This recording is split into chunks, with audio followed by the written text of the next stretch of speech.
bono rero igo tutagete koraigira igoro y'omwando omwando oyo iga ngayokorwa naende omwando oyo iga omwando ngayokorwa. Tusome korwa se kitabu ya Proverbs 13 verse 22. Sasa tunataka kusoma urithi ni mtoto gani anapewa na ni nani anapeana urithi katika familia. Pia mwana badikoni na badikonesi gasimwanda to korane ngia yoko bangusira abantu baite birogo ko mwarenge ko korabwango elinde baichebekanya na ino mwekanya elinde genteke togesange. Wina re gasimwa ara tu badikonesi mwarenge ko nakoira maino igoro mukabuga tinganda isi. Banguse birogo to ikaranse. Amina. Na vere igabana banyasaye. Sasa tunataka yako na mali ya mkosaji huwa akiba ya mwenye haki. Mali yako huwa mali ambayo ni ya mwenye haki. Mali ya mkosaji. Mali ya mkosaji. Mali ya mkosaji mwalimu. Mali ya mkosaji huwa akiba kwa mwenye haki. Huwa akiba kwa mwenye haki. Igwa abana banyasaye. Omuntu muya. Igwa omuntu muya. Omusacho muya. Ekerogo kwase family yao okorwororo igogo tigo mwando muya sabana bao wikira nonyana abachokoro bao. Bono inkiga iga bono torigerereti. Omuntu muya tari omuntu gokubosa igota gotigera abana bayo gosesenia. Tako no gosesenia basacha bagata no omanyete abakungu abayani mbarusi chianga bana go kure mete igoro. Mbabwa atigo sesenia. Bakungu mbabwa ati mbabwa to gosesenia bana. Ngorumoro mwando. Gayoko rusi mwando nando walentire nando bari moto bwati. Igwa igorentiro gakonyu nande no bono no igwa ingo musacho muya kago kukorua se family yaye ekero musacho muya agotire mzee mzuri kama amefikia nyakati za kuzeeka ama amefika nyakati za kufa. Huyu mzee mzuri, mzee mwaminifu katika Bwana, mzee ambaye jina lake litaendelea kutajwa katika area, ni mzee yule ambaye anaachia watoto wake urithi. Wachukuu wake wanabaki na urithi wa yule mzee. Amina. Bwana reno musacho nyetubu atikendo gotigera abana bao kayogo cha kurusio mwando wako abana banyasaya. Igwa wanawake sasa wamenitazama wanasema kwa hivyo sisi wanawake hatuna urithi, tutaachia watoto wetu. Ndiyo unaye urithi, lakini baada ya mume wako kutoka ndio utakuwa na urithi wa kupea watoto wako. Lakini kama mwanamume wako hai, mwanaume ndiye anapeana urithi. Amina. Kama unataka kujua ni jinsi gani mwanaume ndio kichwa cha familia. Wacha siku hizi wanawake tumebeba vichwa hapa. Unataka mpaka unafikia wakati sasa unaona kama mama Esau pamoja na Yakobo. Story ya mama Esau pamoja na Yakobo. Mama Esau alijua mzee wake amezeeka, mzee wake anaenda kufa, mzee wake amefikia nyakati atapumzika kutoka kwa dunia, na akajua mzee wake alikuwa amempenda ya Esau kuliko Yakobo. Na aye mzee huyu Isaac alikuwa amempenda Esau kwa sababu Esau alikuwa akienda mwituni anamtafutia angalau kanyama ache kula, anamtengenezea na supu nzuri, anamletea babake. Na Yakobo alikuwa amependwa na mamake kwa sababu Yakobo wakati wote alikuwa akiketi na mama yake jikoni, anamsongeshea sufuria, anamuoshea kikombe, anamsenyea kuni, anamletea mamake. Yakobo anamsaidia mama yake kazi. Sasa wakati Isaka alikuwa nyakati ameona sasa nimefikia wakati wa kutoka dunia, wacha sasa ni urithi wangu nimpe mtoto wangu Esau kwa sababu ni mtoto wangu mkubwa ambaye ameshinda pamoja nami, amenitendea mazuri. Sasa wacha nimpe urithi wangu. Mama akasikia Isaka vile alikuwa akimwambia Esau, basi mama akakimbia akamwambia Yakobo kuja. Baba yako wakati wako umefika wa kutoka. Sasa kitu nakwambia ni kimoja. Baba yako anataka kumbariki Esau. Sasa ninataka ukuje, you pretend yourself to be like Esau. Because Esau alikuwa na manyoya katika mwili wake. Sasa Esau ukimguza hivi, manyoya mwili wake ulikuwa ni mterezi. Na Esau harufu yake ilikuwa kama yani muwindaji. Harufu yake ilikuwa inanukia tu nyama. Sasa babake alikuwa anajua norocho wayo. Isaka alikuwa anajua Esau akikuja nikimguza na msikie hii ngozi, sasa huyu ni Esau. Harufu akisikia huyu muwindaji anajua harufu ya muwindaji na harufu ya yule mtu anapika jikoni. Sasa hizi mtu akitoka jikoni kwa moto na mwenye ameketi hapa, si utajua tofauti?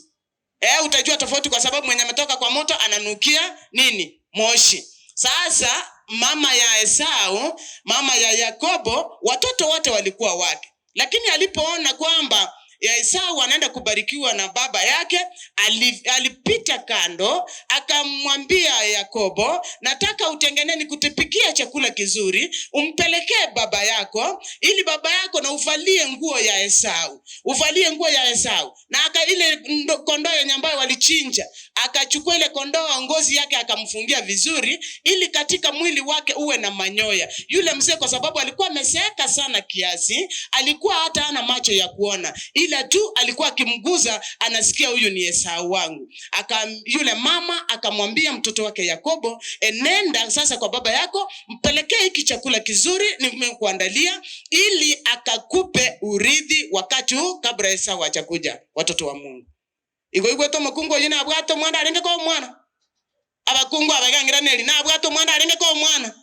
Onyonyo bwata nangata mwate. Igwe bakungu mbabwati mwando bako abana. Nabere ayabana notana ko berisirira. Hauna urithi wa kupea mtoto. Lakini utakuwa tu na ile mali yako utampea kama baba yake amefanya nini? Kama baba yake ametoka. Korende liorio bakungu naende mbolinga.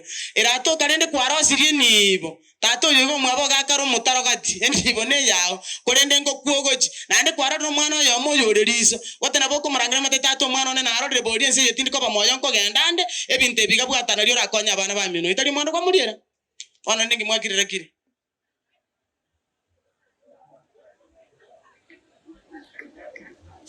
Sana ninataka mjue urithi unatoka kwa baba ambaye ni mzee. Sasa tunasoma kutoka kwa kitabu cha Wagalatia 4 fungu lake la 30. Galatians 4 verse 30 to 31. Galatians. Somaji Wagalatia 4 mfungu lake la 30 mpaka 31 inasema, wacha iseme, lakini lasemaje andiko? Nini? Soma vizuri nisikia. Lakini lasemaje andiko? Mfukuze mjakazi wa mwanawe na mwanawe, kwa maana mwana wa mjakazi adharithi kabisa pamoja na mwana wa mungwana. Adharithi mahari haya yote pamoja na mwana wa mungwana. Mungwana ni mwanamke ambaye wa kwanza ameolewa katika familia. Ndiposa ndugu zangu, sisi si watoto wa mchakazi, bali tu watoto wa huyo aliye mungwana. Katika ungwana huo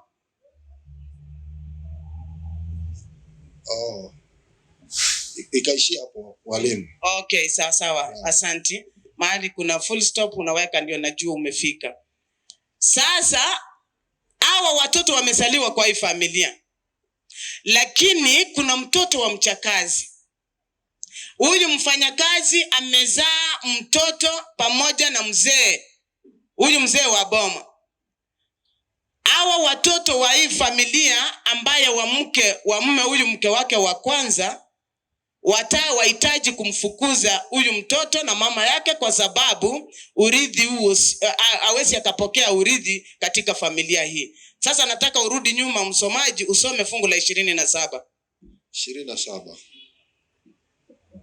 Kwa maana imeandikwa, furahi wewe uliyetasa. Kwa maana imeandikwa, furahi wewe uliyetasa usiyezaa. Pasa sauti wewe usiye na utungu. Pasa sauti ulie wewe usiye na uchungu. Maana watoto wake aliyeachwa bila watoto peke yake ni wengi kuliko wa huyo aliye na mume. Sasa watoto ambao wamezaliwa katika familia, utakaposikiza vizuri, watoto wa mama huyu ambaye ni mke wa kwanza katika familia, watoto wake na mtoto wake wa kwanza ndiye anapokea urithi katika familia, mtoto wa bwana. Kwa hivyo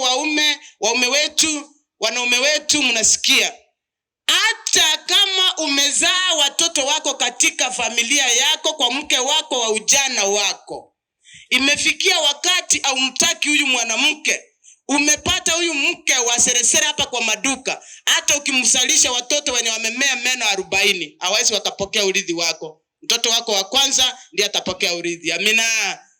Ikabona goko na konyora manyanga kigiwa wango erese babo mwana mentori kwa iboligwa nkwa iboligwa mbiya mono sana, lakini yo manyanga bari bakara mamilio kagogo karanga magena nabo bakori omwando after all when the man is going. Amina. Lakini naberega ndoche muna mosara saletio bosi, lakini ngo ikanda asengo kolemia na ayerende to basakolera mono. Aya fungu la sema hivi, nawe pia ambaye wewe ni tasa au kuzaa watoto, usilie sana, kwa sababu watoto wako ni wengi kule mbinguni kushinda wale wa mke ambaye na mume walizaa watoto duniani. Amina. Sasa kuna tumaini kwa mwanamke yule ambaye hakuzaa. Kuna matumaini kwa mke yule ambaye ako na ugumba. Kuna tumaini kwa mke ambaye yeye ni tasa. Mungu wetu amekuwekea hazina mbinguni ya watoto ambaye ni wengi. Amina. Kwa hivyo wacha kusumbuka. Ukipata mmeishi na mwanaume siku nyingi, lakini haukuzaa mtoto ama hujazaa mtoto, tumbo yako haina watoto, Mungu anajua sababu haujazaa watoto. Usilie sana na usisumbuke kukimbia kwa waganga. Kama sasa unapata kama wanawake, yani abakungu neji sioroli, unapata mwanamke amewazaa watoto maybe ni wasichana peke yao.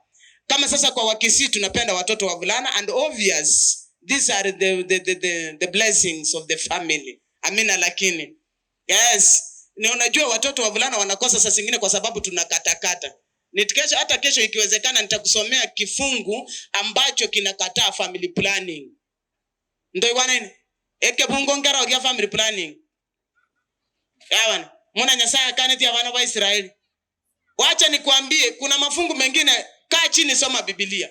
Sasa kama hauna watoto, kama tumbo yako haijabarikiwa na watoto, usilie na usimkejeli Mungu.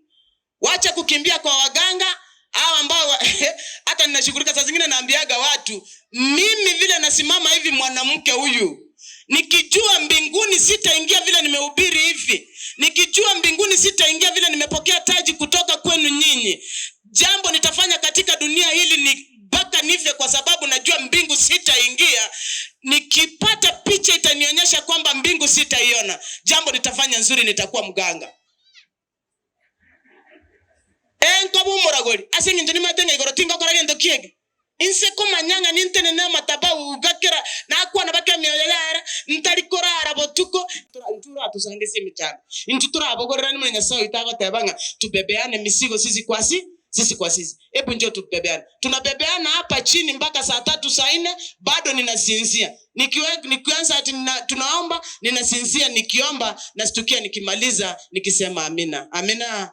Nikijua mbingu sitaingia. Enko bana ncho makora muna basacha abagana bakungu bali chituka mayiga bara bakora basungete bitamba bibaliri babege toro ne mesuma ogo tanago tegendo ogoro musumo murabu orente ogoro mubaliri orente gokorente biga byansi basi namana gogote biga aiga bono yego murabu no yoko burabyo muchyo oyo igo mu mwara agendo buragori chinse chine mwara ngena baragori balinga kwa ganda chiko kogwani gara kwa ra binta kororo ndo igwana ine ewan kago te chibe so mata ya tinga ninche ngorenta osoke kuchiga abuo gende buse to basa koli kimaega. Sikizeni watoto wa Mungu. Wanawake wengine kama tumbo lako ni tasa, unadanganywa, unapewa kijiti cha mti. Kijiti unaambiwa ushonelee hapa, ushonelee na kingine hapa, alafu ndio ufanye nini? Uzae mtoto. Sasa wewe kama uko na akili timamu, na hao ni watu ni wasomi, akindie getekera atumege sonda yo mokungu ke mokungu omwana sinziali abana ba mento Gwe kendo soni ongake ko mwana omomora. Indiegete utotarenge ko manyarenge gitengo rubira abana bakungu. Totike ko chira basaja abako no tosiorana ebitito abana.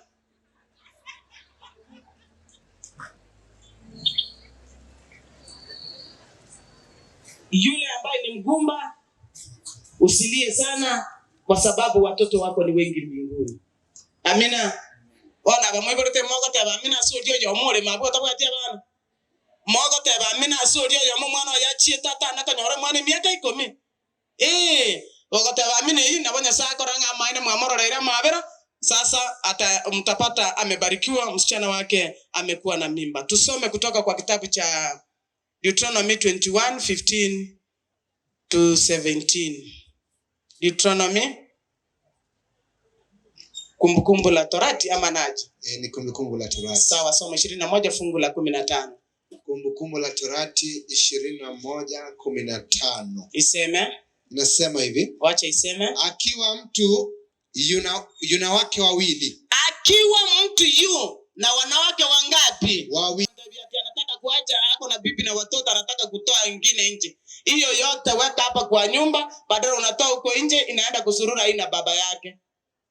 Ikiwa mtu ako na wanawake wawili, mmoja ampende, mmoja hampendi, mmoja hampendi, nao wamemzalia watoto. Nao wanawake wote wawili wamekuzalia watoto. Ampendaye na asiyempenda wote wawili. Ampendaye na asiyempenda au wanawake wote wawili. Mtoto wa mwanamke wa kwanza ndiye asiyependwa. Imagine Biblia najua maandiko matakatifu nayo pia ni kazi ngumu. Biblia inatutajia kwamba hata kuanzia mwanzo uumbaji wa Mungu kwamba mtu anahitajika kuwa na mke mmoja. Na mke wa pili akiingia wazi inajulikana kwamba mwanamke wa pili atapendwa zaidi kuliko mwanamke wa kwanza. Sasa hao wanawake wote mume amewaleta na hao wanawake wote wamewazaa watoto. Kila mwanamke huyu yule ambaye amependwa huyu wa seresere, huyu mwenye amejipaka mafuta. Kama sasa wacha niseme kidogo. Aki wanawake wetu, Yesu yuaja. Baba yetu yuko mlangoni anakuja. Unapata sura yako ni kama yangu, lakini unahitaji kujipaka mafuta. Umezeeka. Yaani ukitazama wanawake hapa unapata yule mkongwe kabisa amejipaka vitu, sasa ameonekana hapa very brown. Sasa amekuwa mororo katika uso wake. Lakini ukimtazama nyuso zake unaona huyu mama kweli ni wa miaka mingi. Sasa anajipendekeza hapa eti kwamba apate huyu kijana ambaye ni wa miaka kidogo. Na ni ukweli, wacha niwaambie wanaume, wewe mchukue tu mwende mulale saa 11, saa 12, saa zile ameamuka hajatoka kwenda kuoza ule uso wake, ule uso ambao ulikupendeza. Onyoreka iterete chinda ende goche. Erangieri ya rurobo sio. Igogo tamatori kipostori kimagega bana banyesana. Itakuwa kule kulikuwa kwako, lakini utatoroka kwa sababu utapata ulipeleka kimama kikongwe kwenu. Wacha wanaume chukua, hata ukitaka kama ni kuoa vijana wetu, tazama msichana ambaye yuko vizuri, sura yake ni ile sura yake ambaye Mungu alimuumba. Kama unampata ako brown, mwanamke ambaye sura ni yake ya kawaida, kama ni mwanamke mwekundu, utamjua kwa sababu hapa tunaita namna gani hapa? Ebikobe bine kibikoroko. Ebikobe bikoroko nani moko ngirane?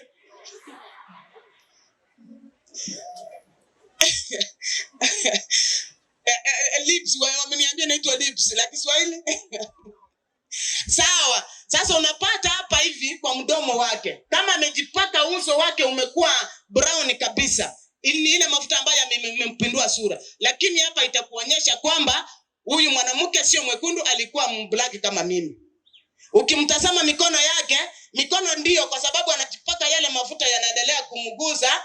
Hapa hivi ukimalizia hapa agase chine ngochie biara oikomanya ngomonto yoiga kara yaje ne mwamu agako kara no kuma boire ta ko balira bakaga anya no yonywe tentere kama ni mwenye memeza tembe ya kumfanya akue brown. Utamjua vipi? Utapata mistari inapita hivi, damu, unaona vile damu nyeusi inafanya nini? Inatembea, inapita kwa shingo, inapita pia hata kwa miguu. Wacha mchezo wewe. Kwa hivyo vijana, nimewaambia jinsi ya kutafuta mwanamke ambaye ako na sura ile ambaye Mungu alimuumba nayo. Amina. Unapata za mwanamke sura peke yake ndio mzuri, ndio inaonekana vizuri, sura yake peke yake ndio inaonekana mwekundu, lakini kwenda kwa miguu ni mweusi tititi. Tumeelewana? abalende na sisi kitu inafanya wacha nitetea wanawake wanajipaka mafuta ndio wapendwe. Tumepata wanaume mpendi wanawake ambao ni weusi kama mimi. Mnapenda wale yaani hata kukusalimia inakuwa kazi. Anakuona tu kama kizingiti cha mtu. Sasa ndio wanaona wacha tujipindua angalau kidogo alafu ndio hata nisalimiwe. Mwana tokwani kama sasa chabagana nyambo saiba ngama damu na chena ranga kwanda leke rango eta. Amina.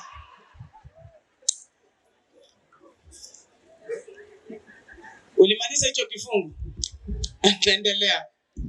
Linamaliza likisema na yule mzaliwa wa kwanza akiwa ni wa mke na yule mzaliwa wa kwanza akiwa ni wa mwanamke asiyependwa 16 ndipo itakapokuwa ya kwamba siku atakayowarithisha wanawe alivyo navyo, siku atakayowaridhia watoto wake alivyo navyo, asimweke mwana wa mke yule ambaye amempenda kabisa, asimweke mwana wa mke yule ampendaye.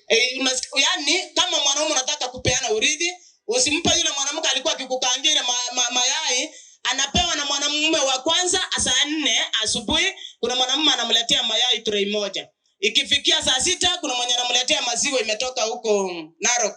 Haya ikifikia saa 9 kuna mwenye ambaye atakuja kumletea kuku. Usiku wewe ndio utaenda kulala, unakula kuku ambaye ni ya wanaume 70. Kwa hivyo hata ukimpenda kwa sababu anakukaangia hiyo kuku, be ready and be aware that when you are going to give omwando omanyenga omwando yoga kwa omwando bo mukungu olio karenka alio tana kugulira ngoko. Urithi usipeane kwa mwanamke, kwa mtoto wa mwanamke yule umempenda sasa ambaye sio mke wako. Soma umalize. Usimweke mwana wa ampendaye kuwa mzaliwa wa kwanza. Usimweke mwana wa mwanamke yule umpendaye kuwa mzaliwa wa kwanza. Mbele ya mwana wa asiyempenda kwa ndiye mzaliwa wa kwanza wa huyu. Abegenteke kobe kabija sana ke gusise barimo ko igwe ke gusi. Yani to waisa ko omwana oyego omwando moso mukungu oli bwanje tasenge njo mwanje. Omwando abo oyebwo mukungu oli otanjeti omukungu oli omukungu omutangi omukungu bwabo bwao omwana omutangi nero ko omwando oyo. Sasa nataka usome 18. Soma 18 inasema mtu akiwa na mwana mkaidi. Mtu akiwa na mwana basi na nyinyi wanasikiza. Ukiwa mkaidi hata ukiwa mkubwa katika familia urithi utakukosa. Mtu akiwa na mwana mkaidi, mshubavu, asiyetii sauti ya baba yake. Wala sauti ya mama yake. Asiyetii. Nao wajapomwadhibu awasikizi.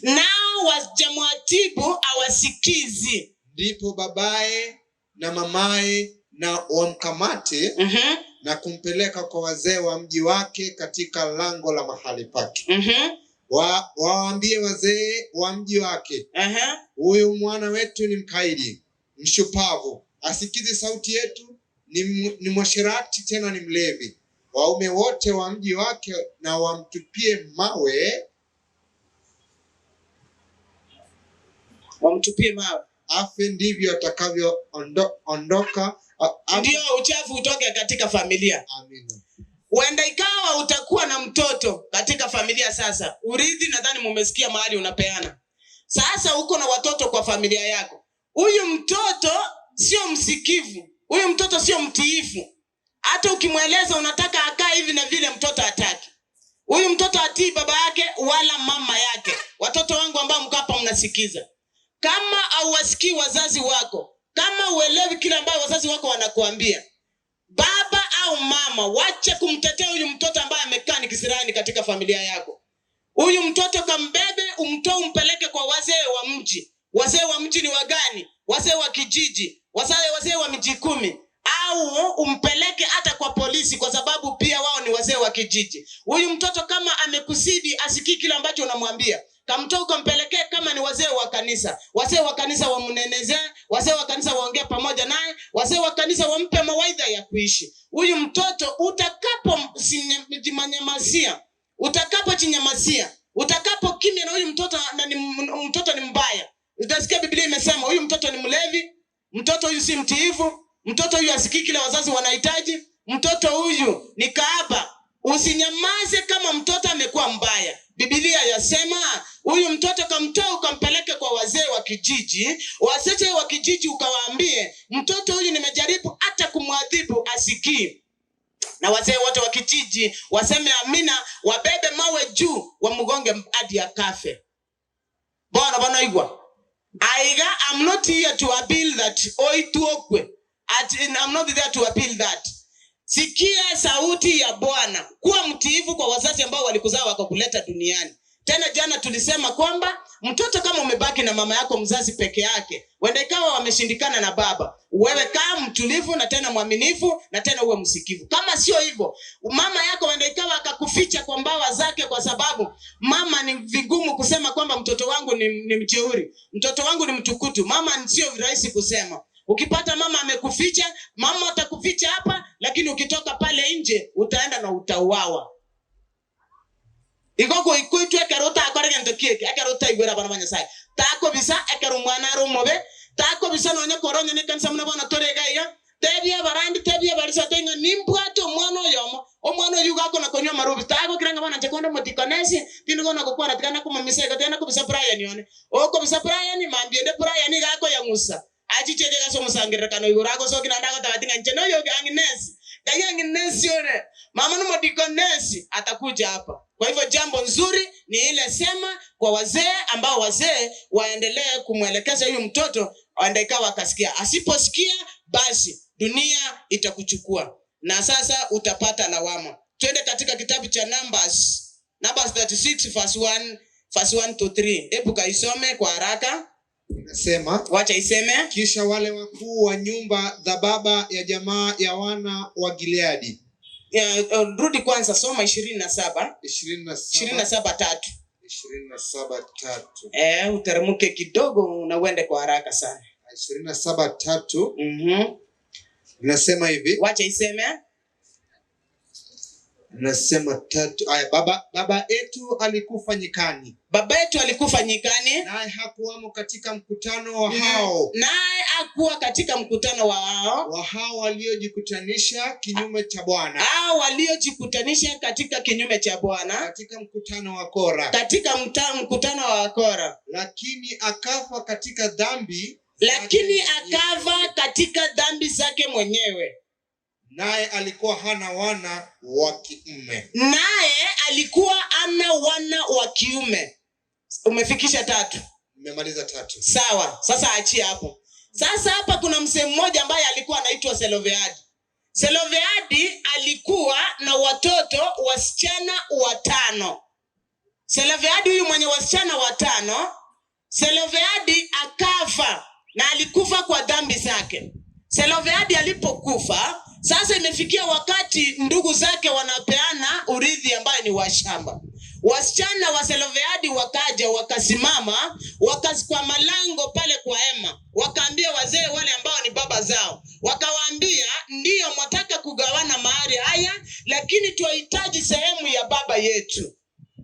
Musa alipoisikia sauti hii, wale wasichana wakinena, Musa akaenda akaongea pamoja na wale wazee, akawaambia kwamba hao watoto wamenena ukweli. Na ni ukweli, baba yao alipokufa, baba aliahidi na akasema sehemu yake yote ama mahari yake yote ipewe wasichana wake. Sasa mnapoanza kugawa, mnapoanza kuweka kamba, mpe watoto wake sehemu yao. Lakini hawa watoto kama watapewa hii sehemu yao, ukifika hapo utaenda usome hapo kwenye tulisema 36 uteremuke. Sikiza, kama hawa wasichana wakipewa urithi wa baba yao, wasiolewe kwa kabila zingine. Hawa wasichana waolewe na watu wa kwao. Watu wa kwao wakiwaoa, ndio ule urithi bado ubaki katika hiyo familia. Lakini kama hawa wasichana wataoleka kwenda kwingine, wasipewe ule urithi unyaganywe, hawa wasichana ubaki katika familia hii ya baba yao. Sasa nataka uniulize, hawa watu ambao ni watu wao ni wagani? Wale watu ambao ule msichana hawezi kuolewa kwenda ni watu gani? Yaani tunasema hivi, kama for example if you are a kisi and your father has died You are a girl, you don't have any brother. Kama utapewa sehemu ya urithi hapa kwenu ulikuwa hujaolewa, usiolewe na mtu ambaye ni wa kabila lingine. Kama sasa jirani zetu wa Kalenjin, wa Masai ama Wajaluo, usiolewe kwa kabila zingine. Hiyo nataka mnisikize vizuri.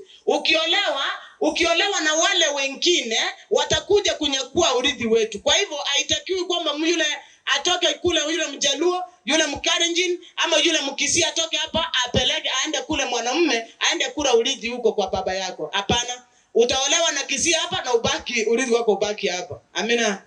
Igobona baiseke kali nyenje yega goba sete kwachire na kogicheka tipa ya ara taba nga baiseke baba gerusoba. Kwa maana kokora bituambuzi buo hapa unapiga nduru saa zote iko gasaina tinga baiseke ngo kutoresha. Onye bamuraba mino barororo, keep your family there where you are married safe. Amina. Bano kanyomon omenye buo taringa bano ogo kobra buranga gero chichese nonge katiba ngo tebero agwo bolimo aye. Ogo chichaga igori miguchita kali ogo okori miguchita ngabo muneke beya. Sikiza. Urithi unapewa kwa watoto wavulana. Watoto wavulana urithi wa baba hasa mtoto mkubwa. Lakini kwa shamba wanapewa wanagawiwa kila mtoto ambaye amezaliwa katika familia hii. Lakini mtoto wa kiume, mtoto wa kwanza katika familia, onye tari enda mwamu ya soire na yabano bolimo omo muroma nene comment ruari chibutinzi nini gotatika bana yakanda mwamu gokarororo bono murochi asemorochi tomanye tiagyo gokarense yiga kwariana ni pako mu muroma nene abandi bariana ni bakaba kogoti egakogara mongera gusomugaka akobera si nyumba yo mokogoti kwanyora gotagete ko mwema igwa. Urithi unapewa mtoto mvulana wa kwanza. Kama umezaa watoto wasichana peke yao, onya abana abaiseke murega iga muiboire se inumura abaiseke boka bamuramba yana nyoko butire kwarenge kabo mwese ko mungai ni toga soke gakarna bana gabasa jantoka barochi. Amina. Obole mugori bwata atomino obole. Tukisoma tukiteremka kwenda chini tunapata kwamba kama ikiwezekana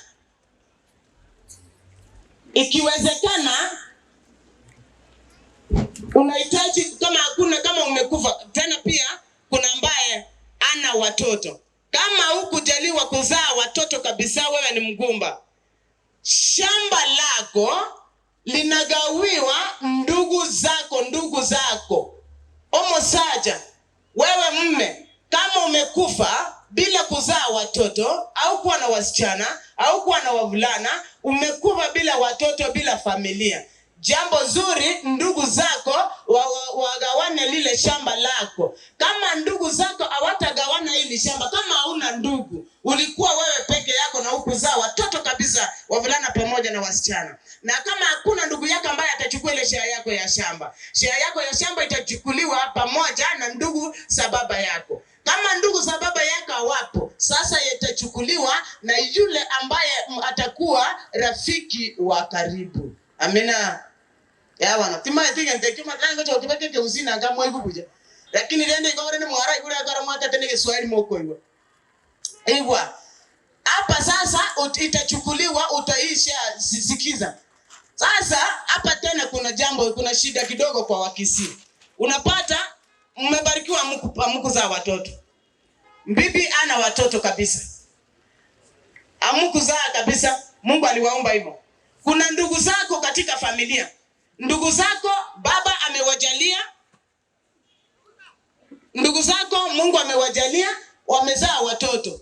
Lakini badala la shamba lako kupewa ndugu zako, kwa vile umefikia kiwango kwamba au kuzaa kabisa. Wewe ni mwanamke umeolewa katika familia, wewe ni tasa. Kama ungekuwa mwanamke mzuri, ungechukua mtoto wa ndugu yako mmoja, yule ambaye unaona huyu mtoto ni mtoto mzuri, mtoto mtiifu mmoja katika familia. Uite mkutano katika familia yote, waketi, uambie nina jambo moja nataka kusema. Ninahitaji Samuel kutoka kwa hii familia. Samuel nataka kumpa urithi wangu. Kila mzee, kila mtu atakuwa anasikiza. Ukipewa yule Samueli, Ukipewa yule Samueli umpe urithi wako wa shamba lako. Samueli akuja ajenge kwa shamba lako. Samueli umwachie kila kitu chako. Ukifa, mtoto wa ndugu yako ndiye atakuwa hapa katika shamba lako. Amina. Lakini yeki muri kwa iko kwa anakwanya omukungu byara banu byara ba Maasai aba Tanzania aba kwete wende mosio ntaze bugari igwa bonsipi ndo wanene. Lakini igwa onyo byara baturukana kaigo motara imenga bana ngani gesa kukia renga gete kai kwaro sie bisa kwa bigabi baruko Rwanda sio tari go tigera bana bamura bamina abana babo mwana yamo obo kembo mwana yamo yoro mungani se family obo kembo mumuro mino gato mwana umuya orangeli musangira garwa spina ndako igwa bana banyasai igo kurangira ko mugande cy'iseransenga omusangira kana mwana no rege gatika ngo tuko mungno yana kwatari ngana rine nago kwana omana korende agenda mese karabanchire nendo kurangira abana bonsipi obo kembo mwana ori mungani obatebi mwana yogeshe yene bare mugari mu basaka mwa omwana yogana mochore nero kobera bona aga chini umbaga ya omwana yogana nero kondagere pakankwe na kereke mo tabasako mu uramina omwana ori nando mana ko moriere irega atanende kibuya konda mwobore mubwanya tandenda obore mubwanya tandenda buya omwana oyo narambu atibwa ngo tabasako ni boye hane.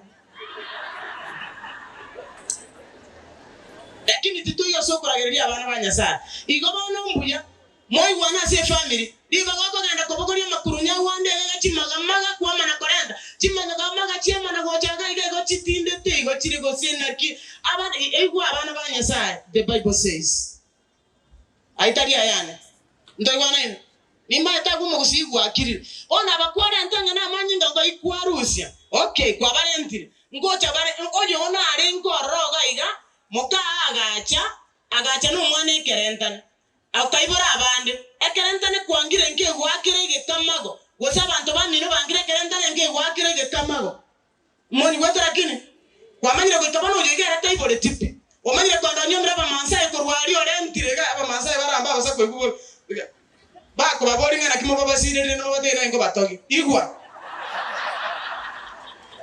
bako barentaga iga gagocha mwana atanga ya mongno kure ya mandu ya kure ngatikana to mwana yo motambi akege kama motambi ko rwararia gaki omochokoro motambi ko rwararia ine tiga basa ejine ne adibwe yama yaba ekebungo gito kio mwali. Fungu letu la mwisho, najua ndugu zangu hapo imewapita kando kidogo, lakini sana sana iko katika kwa familia ya Wakisii. Hiyo yawahusu sana kwa sababu sijui kwenu mnafanya namna gani. Exodus 2:16. Kwa hivyo jua kuna wenye hawakuzaa watoto katika Biblia na kuna wenye walizaa. Haya, na kuna wenye walikuwa na watoto wavulana na wasichana.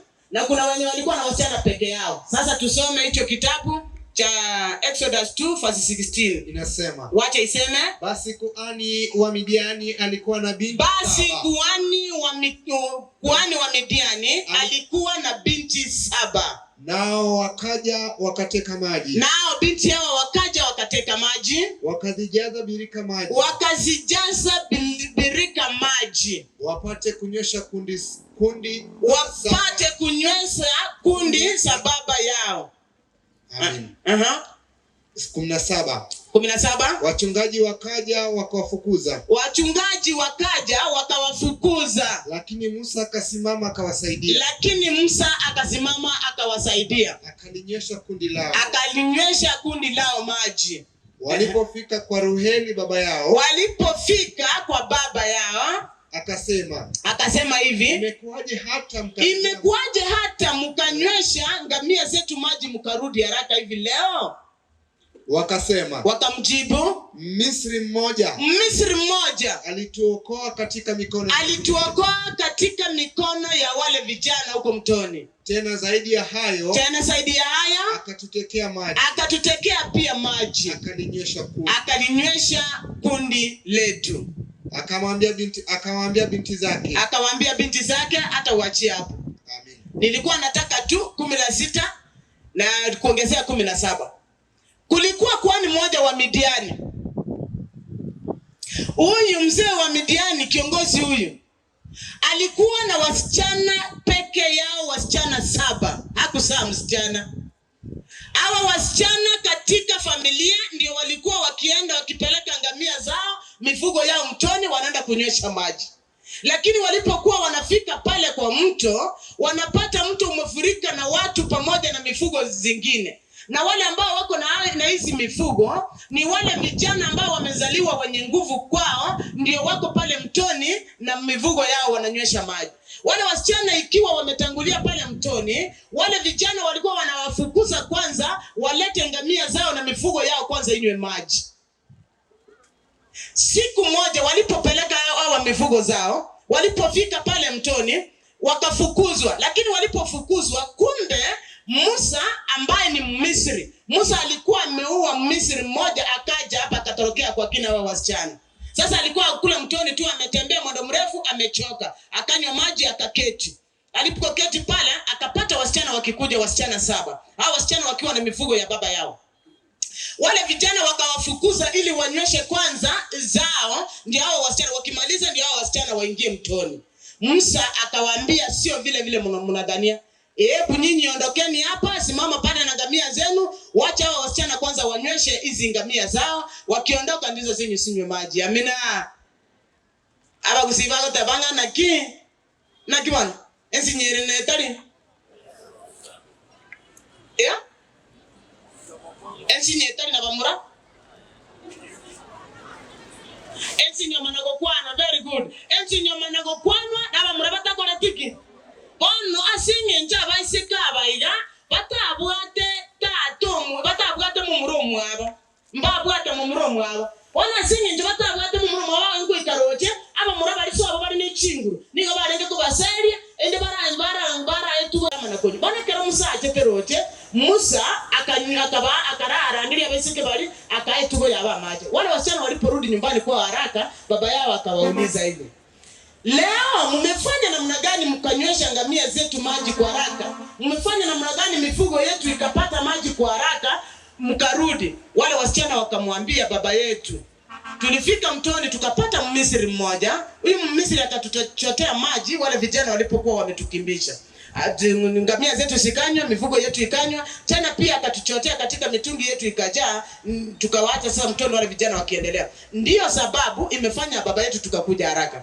Baba yao akawauliza, huyu Mmisri mmemwacha wapi? Wakamwambia tumemwacha kule mtoni. Baba akawaambia, hebu kanende mkamlete ache pamoja nanyi pia ale chakula. Wale wasichana wakakimbia, wakaenda wakaleta yule kijana Moses, wakakuja wakamfikisha nyumbani kwao, akanywe, akala chakula, akanywa, akaketi pale kwao. Baba yao akamkaribisha, sasa akakaa kule.